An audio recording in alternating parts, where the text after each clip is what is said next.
Amoureux et amoureuses de la Nati, bonjour et bienvenue dans ce nouvel épisode, mes tops et mes flops de l'année 2023.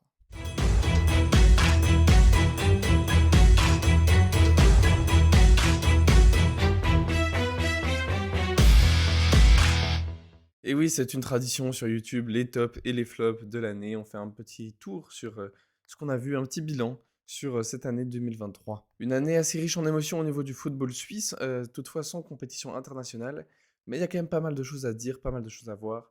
On va commencer par les tops, les choses que je retiens le plus de cette année, ce qui a été positif dans le football suisse. Puis on passera au flop et ce qui m'a déçu cette année au niveau de la Nati, au niveau de l'équipe de Suisse de football. On n'a peut-être pas eu la meilleure année au niveau du football suisse.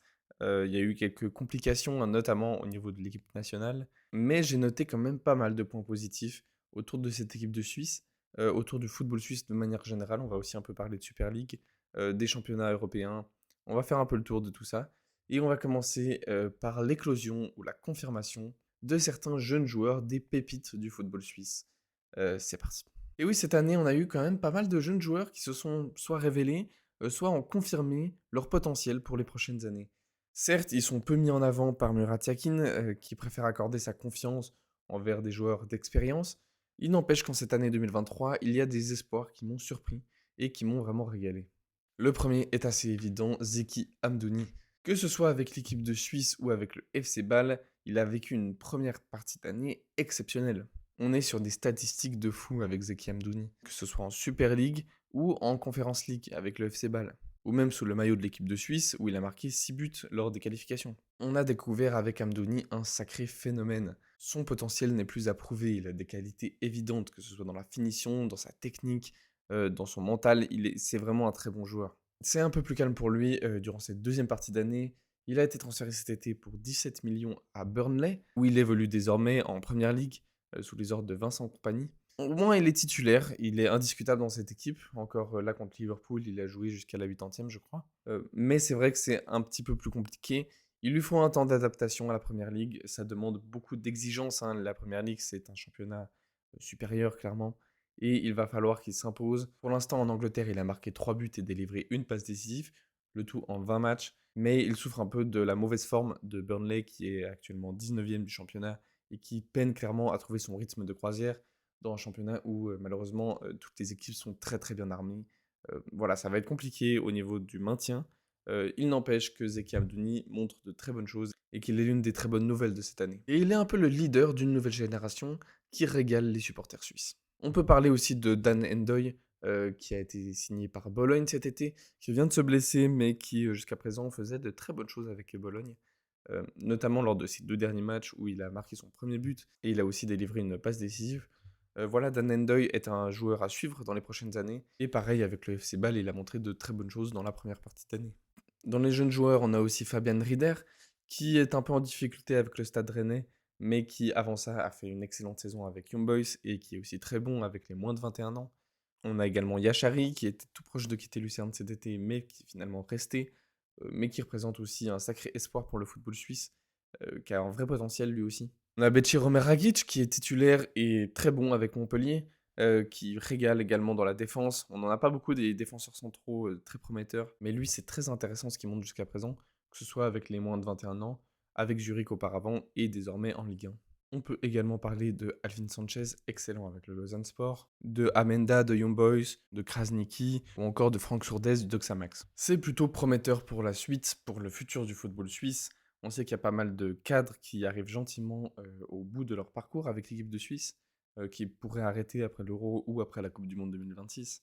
Et c'est cool qu'il y ait une nouvelle génération derrière qui soit là, qui pousse pour s'imposer gentiment petit à petit dans cette équipe de Suisse. Voilà, c'est une bonne chose. Maintenant, il faut juste que Murat Yakin les intègre dans cette équipe. En parlant de cadre, on peut dire que les patrons de l'équipe de Suisse ont assuré cette année.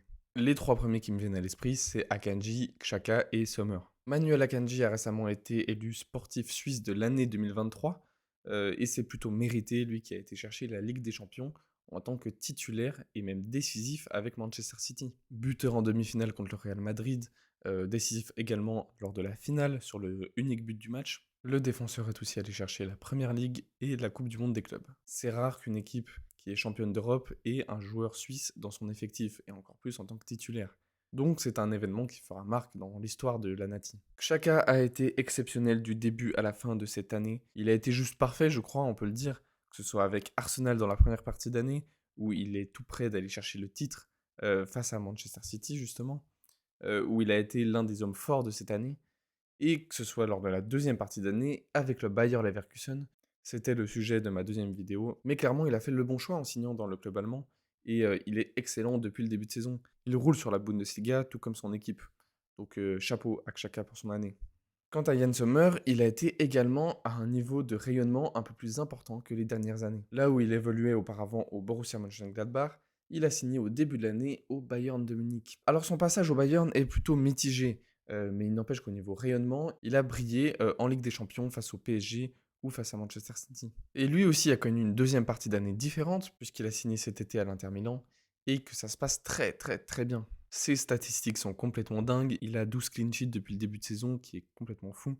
Lui aussi a fait un très bon choix pour sa carrière cet été. D'ailleurs, Sommer fera l'objet d'une prochaine vidéo, puisque je vais aborder la concurrence entre Kobel et Sommer. Kobel qui a été aussi exceptionnel cette année, et qui a brillé du début à la fin avec le Borussia Dortmund. Au niveau du rayonnement, c'est aussi intéressant à quel point les Suisses ont fait parler d'eux, je trouve, à l'international cette année. Certains évoluent dans des grands clubs désormais, comme Okafor qui a signé à Milan. Voilà Sommer, comme je l'ai mentionné précédemment. Il y a aussi Fabian Schär qui a fait une très très bonne année avec Newcastle. Voilà, les Suisses ont fait parler d'eux. Et surtout, j'ai remarqué que la grande majorité sont aujourd'hui titulaires dans leur club. Je ne sais pas si vous vous souvenez, mais il y a encore quelques années, c'était assez rare qu'il y ait tous les Suisses titulaires dans leur club. Très souvent, la moitié d'entre eux qui jouaient en Europe étaient remplaçants, même dans des clubs un peu plus modestes. Je veux dire, encore en 2016, 2017, 2018, c'était pas une constante que tous nos joueurs soient titulaires dans leur club, et en forme, et dans une bonne dynamique. Là, si je regarde un peu les compositions de l'équipe de Suisse, c'est vraiment des indiscutables. Au niveau des gardiens, c'est récurrent, mais que ce soit Sommer, Kobel, Keun, Mvogo, Omlin, ils sont tous titulaires dans leur club. En défense, Akanji, Elvedi, Ricardo Rodriguez, Eray Kemert, Omer Agic, Fabian Schär, ils jouent l'intégralité de leur match. Au milieu, pareil, Freuler et Ebicher sont titulaires avec Bologne, se partagent un peu le temps de jeu en fait. Denis Zakaria est indiscutable avec Monaco. Là aussi, on parle d'un club important dans la scène européenne. Shaw est aussi titulaire avec Séville. Et au niveau de l'attaque, Amdouni est titulaire en Première Ligue. Shaqiri, on en reparlera après, il est titulaire. Ruben Vargas, il est à peu près titulaire avec Augsbourg. Zekiri et Puertas en Belgique. Voilà, tout le monde a sa place dans l'équipe et tout le monde est plutôt dans une bonne dynamique. C'est vraiment bon signe pour la suite. C'est quelque chose à ne pas négliger, surtout quand on connaît le passé de l'équipe de Suisse. Et dans les autres tops de l'année 2023, je parlerai des clubs romans. On peut dire que les clubs romans nous ont vraiment régalé cette année. Servette a failli se qualifier pour la Ligue des Champions. Il a joué une campagne de Ligue Europa, ils ont affronté la Roma dans leur stade. Ils sont désormais qualifiés en Conference League. Et actuellement, ils sont 4e de Super League. Et à côté de ça, on a 3 clubs vaudois qui ont été promus en Super League cette année. Et parmi eux, 2 sacrées surprises, à savoir Lausanne Sport, le Stade Lausanne-Ouchy et Yverdon Sport. Si on m'avait dit qu'Yverdon serait en Super League, alors ils sont un peu tous en difficulté actuellement, ce qui est assez logique. Il n'empêche que c'est un sacré coup de force de leur part d'avoir réussi à s'imposer en challenging pour pouvoir monter en Super League. Bon, c'était au détriment du FC Sion qui pour le coup a vécu une année un peu plus compliquée. Mais pour le coup, les Sédunois sont désormais premiers de Challenge League et sont les favoris pour remonter en Super League l'année prochaine. D'ailleurs, actuellement, le 3e de Challenge League est le Stade Nyonnais, qui fait également une très bonne année 2023. On peut aussi mentionner Young Boys, qui a été chercher un nouveau titre et qui est clairement le patron du football suisse actuellement. Bon, suffisamment de positif pour l'instant, on va passer au flop de l'année 2023. Et il y a pas mal de trucs. Bon, je vais pas trop me répéter sur la vidéo du bilan des qualifications que j'ai fait il y a un mois, mais évidemment que Murat Yakin et l'équipe de Suisse est un immense flop cette année. Elle nous a vraiment déçus comme elle nous a rarement déçus ces dernières années. Voilà, mis en vraie difficulté dans ce groupe qui était pourtant très accessible. Deuxième derrière la Roumanie qui nous bat lors du dernier match. Clairement, l'équipe de Suisse est passée à côté de ses qualifications et s'est qualifiée un peu par miracle pour l'Euro 2024. Comme je l'avais mentionné, hein, un gros problème de mental, un gros problème de forme physique, un gros problème au niveau des cadres qui sont loin de leur vrai niveau. Et puis un gros problème avec Murat Yakin, ce qui m'amène d'ailleurs à mon autre flop, la direction de l'équipe de Suisse. Comment tu peux maintenir Murat Yakin à ce poste alors que ça a été désastreux du début à la fin? Problème financier ou pas, tu dois virer Murat Yakin. C'est un scandale qu'il soit encore dans cette équipe aujourd'hui. Et clairement, je ne vois pas comment on peut performer à l'Euro avec cet entraîneur à la tête de l'équipe. L'équipe de Suisse nous avait habitués à mieux, voire même bien mieux. Voilà, on espère que 2024 sera une année bien plus positive, surtout qu'on a l'Euro et on a un groupe plutôt accessible avec l'Écosse, la Hongrie et l'Allemagne. Il va falloir frapper fort et j'espère que lors de mes top 2024, je parlerai de l'équipe de Suisse et de leur qualification jusqu'en quart, jusqu'en demi, jusqu'en finale, j'en sais rien. S'il vous plaît, faites-nous à nouveau rêver, mais changez cette dynamique. Au niveau des autres flops, je vais parler de la blessure de Brel Mbolo. Il aurait pu figurer dans les tops de l'année tellement il avait été bon lors du début de l'année. Il avait été très bon lors du mondial. Son début avec Monaco était excellent, c'était là aussi un très bon choix sportif. Il avait commencé l'année en janvier-février avec 5 buts en 5 matchs en Ligue 1. Puis il avait connu un premier problème au genou entre avril et mai, qu'il avait éloigné de l'équipe de Suisse à ce moment-là. Puis il était revenu une nouvelle fois. Puis cet été, les ligaments croisés. Il n'a pas pu jouer un seul match cette saison. Et on espère le revoir en février-mars de cette année. Clairement, Mbolo, là aussi, ça sera peut-être un jour le sujet d'une vidéo. Mais on a l'impression que c'est sans fin. On a l'impression qu'il n'arrivera jamais à retrouver vraiment un vrai rythme. Et c'est très triste parce qu'il avait un potentiel énorme. Et on le voit encore aujourd'hui, hein, il a montré de très très bonnes choses. C'est vraiment du gâchis. Au niveau des flops, on peut parler évidemment du FC Bâle qui a fait une année vraiment forte en émotion. Parce que en Super League, ça a été compliqué du début à la fin de l'année globalement. L'année dernière, ils ont terminé 5e du championnat suisse, loin de leur habituel standard. Et en même temps, en parallèle, ils ont été chercher une épopée complètement dingue en Conference League où ils étaient à ça d'accéder à la finale, durant laquelle ils ont éliminé le GC Nice avant de se faire éliminer dans les dernières minutes par la Fiorentina. Donc ils auraient pu figurer dans mon top, sauf que ce début de saison du FC Bâle est catastrophique.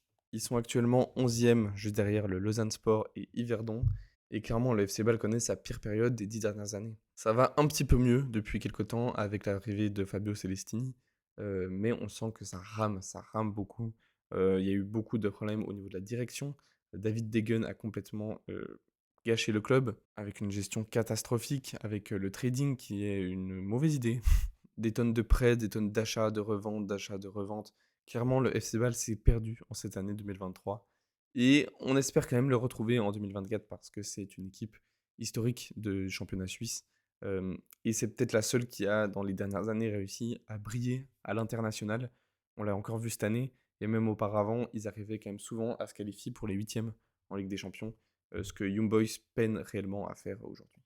D'ailleurs, on peut être un petit peu déçu des autres campagnes européennes de nos équipes suisses. Young Boys affrontera le Sporting en 2024, après avoir été relégué en Europa League.